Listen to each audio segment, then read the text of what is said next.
अरे नदी के देख जन डेराई है भौजी। अरे नदी ही घरवा के लक्ष्मी आए भौजी। अरे नदी ही घरवा के रौनक आए भौजी। एगो सड़िया देबू दूगो बाताई भए भौजी। एगो सड़िया देबू दूगो बाताई भए भौजी। ससुरा में इजतिया तोर बढ़ाई भए भौजी।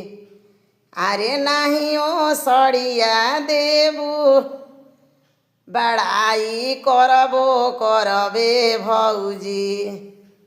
अरे नदी ही घरवा के लक्ष्मी आए भौजी।